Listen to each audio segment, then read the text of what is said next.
Okay, so you're learning Spanish, everything is good, everything goes well, you're getting by with locals, you are traveling to South America, Colombia, Mexico, Argentina, and you're ready to speak with locals, but a common question came out and you're wondering how to use por y para.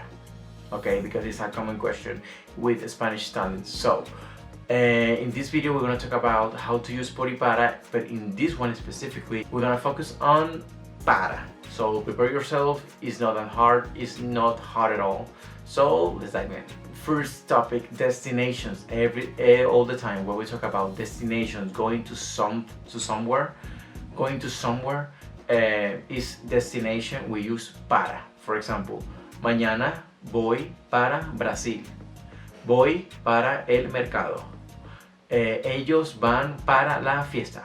All the time, para. Destinations, somewhere, someplace, a specific place, para. Okay, recipients, recipient of something, or maybe a situation or context as a birthday, or maybe you're preparing a gift for someone special, para, all the time.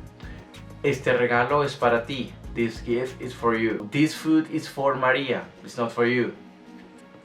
Esta comida es para María, no para ti. Easy.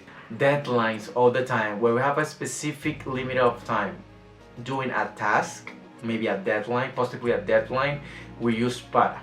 For example, I have to do this by 8 o'clock. Necesito hacer esto para las 8 p.m. En punto. Para las 8. Necesito hacer la tarea para el martes.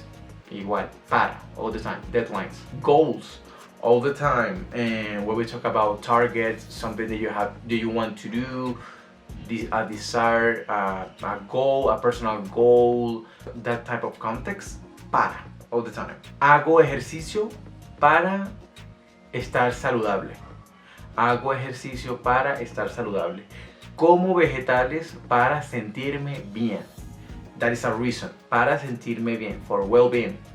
So yeah, para, all the time. We're talking about goals, we talk about targets, personal goals. Para, all the time, always. So yeah, basically it's not that hard, it's pure practice. Remember, learning a new language is pure practice. And also play with the context. Context is a good tool to get by and to play with it. Context all the time. That's it so far. I hope you like this video. If you want more information or more videos like this, hit the like button, subscribe, and also comment your favorite expression using para in this case. So yeah, that's it. I hope this video helped you in some way to understand better this kind of topic, because it's not that hard. And yeah, that's it. See you in the next time. Bye.